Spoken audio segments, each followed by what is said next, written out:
না আমরা ইন্টারভিউ আপনি কি এখানে বানাতে আসছিলেন? না না, আমি বলা খাওয়া যাই না।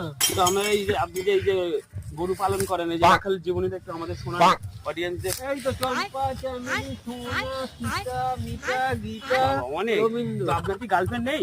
না, এরাই আমার গার্লফ্রেন্ডের মতো। বাবা, এই যে কভার করে আপনি দেখভাল করেন। এদের সকালে খাবার, দুপুরে খাবার, রাত্রে খাবার। আর রাতের খাবারটাও দেন নাকি? না, রাতের খাবার দিই না। রাতের খাবার দেন না? ঠিক তো? হ্যাঁ, ঠিক। তাহলে এদের বাচ্চা বাচ্চা কি করে হয় একটু বলুন।